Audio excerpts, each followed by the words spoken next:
Intimate and spontaneous prayer without words.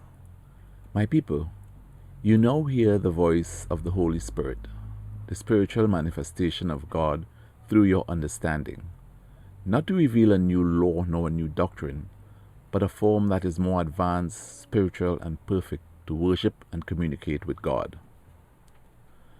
How many are there who hear my word, who have become great analyzers, and who nonetheless are not the best of my disciples in practicing my doctrine, and who do not fulfill the divine precept which tells you, love one another?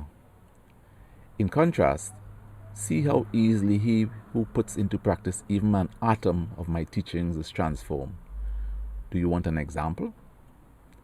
One who during his entire life had been telling me he loved me through recited prayers for my others, in sentences that he did not even understand because they were made up of words he did not know, one day suddenly understood the true way to pray, and putting aside his old habits and concentrating in the depths of his being, raised his thoughts to God and for the first time felt his presence. He did not know what to say to his Lord, and from his chest came forth sobs, and from his eyes tears fell. In his mind there was only a single thought, which was, "My Father, what can I say to you since I do not know how to speak to you?"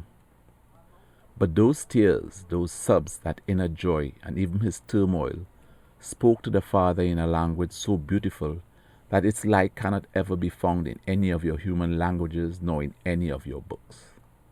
Those stuttered words of that man who began to pray to his Lord spiritually were like the first words of a child, charming and delightful to its parents, for they are hearing the first expressions of a being beginning to arise into life. The elevated spirit knows that the human word impoverishes and diminishes the expression of spiritual thought. For that reason, it silences the lips of the flesh in order to elevate and express itself with a language which only God understands, the secret which it has concealed within its innermost being.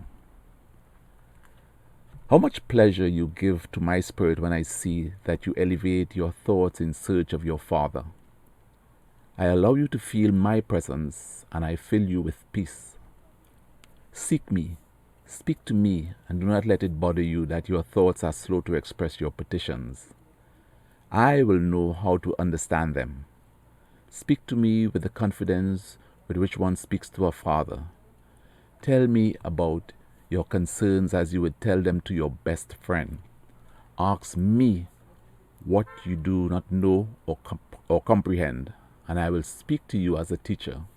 But pray so that blessed instant in which your spirit elevates itself to me, you might receive the light, the strength, the blessing, and the peace which your Father grants you. Tell me in silence your sorrows. Confide to me your yearnings. Though I know all, I wish you to learn to form your own prayer until you come to practice the perfect communication of your spirit with the Father. Prayer can be long or brief according to the need.